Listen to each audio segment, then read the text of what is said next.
یہ جو خیبر پختونخوا میں دہشت گردی ہے اس کے پیچھے یہی سیاسی اور مجرمانہ گٹھ جوڑ ہے۔ پاکستانی عوام کی سیکیورٹی کسی دوسرے ملک بالخصوص افغانستان کو رہن نہیں کی جا سکتی۔ صرف ریاست، افواج پاکستان اور اس کے قانون نافذ کرنے والے ادارے ہی پاکستان کی عوام کی سیکیورٹی کے ضامن ہیں۔ They will not be bothered by any sort of political distortions اور سیاسی شعبدہ بازی۔ خیبر پختونخوا میں دہشت گردی کے پیچھے سیاسی اور مجرمانہ گٹھ جوڑ، ریاست اور افواج کسی قسم کا گٹھ جوڑ برداشت نہیں کریں گے۔ منصوبے کے تحت دہشت گردوں اور ان کے سہولت کاروں کو سپیس دی گئی۔ ہمیں وہ صوبائی حکومت برداشت نہیں جو دہشت گردوں کے خلاف آپریشن میں کھڑی نہ ہو۔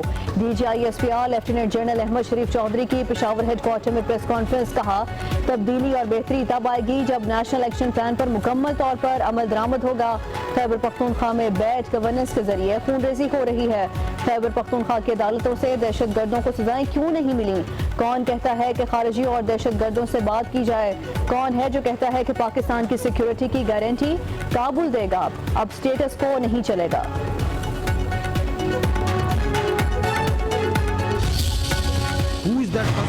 جو کہ اس پوری کاروائی کو چلا رہا ہے کہ بات چیت کر لیں، آپریشن بند کریں۔ ہم نہ کسی کی سیاست کو لے کے چلتے ہیں، نہ کسی فرقے کو لے کے چلتے ہیں۔ That is how we are۔ ہمیں آپ اپنی سیاست میں نہ لائیں۔ آپ کی سیاست آپ کو پیاری ہو، تمام سیاسی رہنما قابل احترام ہیں، مگر اگر کوئی یہ سمجھتا ہے کہ اس کی سیاست اس ملک کی ریاست سے بڑی ہے، یہ ہمیں قبول نہیں ہے۔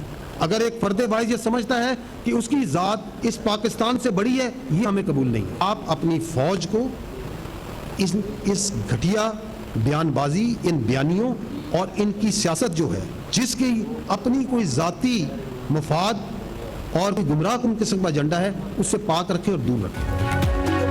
ریاست اور عوام کو ایسے شخص کے فیصلے پر نہیں چھوڑ سکتے جو کہ ایک پی میں دہشت گردی واپس لانے کا اکیلا ذمہ دار ہو۔ کسی سیاسی شعبہ باز سے متاثر نہیں ہوں کہ ایک سیاسی جماعت دہشت گردی کے خلاف بیانیے کی راہ میں رکاوٹ ہے۔ دہشت گردوں سے بات چیت کا بیانیہ بنایا جا رہا ہے۔ عوام اور ریاست نومے کے مقدمات کے ضامن ہیں۔ ترجمان پاک فوج لیفٹیننٹ جنرل احمد شریف چودھری نے کہا کہ ہر چیز کا حل بات چیت میں ہوتا تو دنیا میں جنگیں نہ ہوتی۔ حکومتوں کو چاہیے کہ اپنے کام خود کریں، اپنا وزن خود اٹھائیں۔ تمام سیاستدان ہمارے لیے قابل احترام، مگر آپ کی سیاست ریاست سے اوپر نہیں ہے۔ اگر کوئی فرد واحد سمجھتا ہے کہ اس کی ذات پاکستان سے بڑی ہے تو یہ ہمیں قبول نہیں۔ ہمیں سیاست میں نہ لایا جائے۔ اپنی گھٹیا سیاست، ذاتی مفاد اور گمراہ کن ایجنڈے سے فوج کو دور رکھیں۔ فوج کا ریاست کے ساتھ ذاتی یا سیاسی تعلق نہیں بلکہ سرکاری تعلق ہوتا ہے۔ جس کا جو کام ہے وہ اسے کرنا ہے۔ پاکستان کی جو فوج کا جو لیگل پروسیس ہے that is very deliberate and very just, کیونکہ اس میں بیانیہ بنایا جاتا ہے کہ فوج میں جو سا ہے کسی کو شنوائی یا موقع نہیں دیا جاتا۔ یہ جو فیلڈ جنرل کورٹ مارشل آپ کے سامنے ہو رہا ہے، یہ بذات خود اس بات کی گواہی ہے۔ اس کو تمام قانونی حقوق حاصل ہوتے ہیں، اپنے لیے سول وکیل کرنے کا حق حاصل ہوتا ہے۔ یہ بیانیہ ہوتا ہے کہ یہاں بس آرڈر دیا اور سزا دے دی، ایسے نہیں ہوتا۔ تو that legal process is going on. All the requirements of procedure, process and justice has to be met.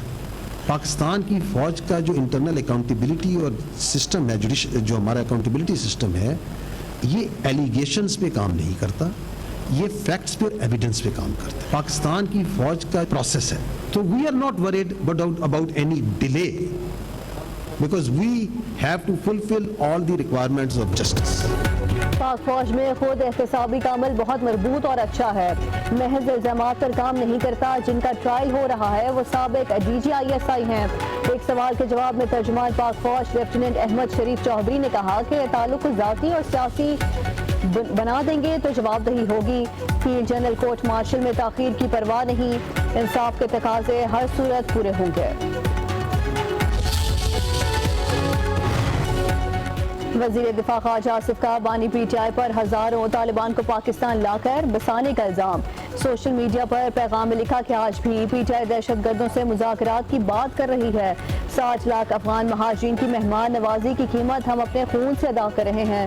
برسوں سے ہماری فوج اور عوام کا خون بہایا جا رہا ہے۔ وقت آ گیا ہے کہ افغان مہمان اپنے گھروں کو جائیں۔ دہشت گردی اور خون ریزی بند ہونی چاہیے۔ یہ کیسے مہمان ہیں جو میزبانوں کا خون بہاتے ہیں اور قاتلوں کو پناہ میسر کرتے ہیں؟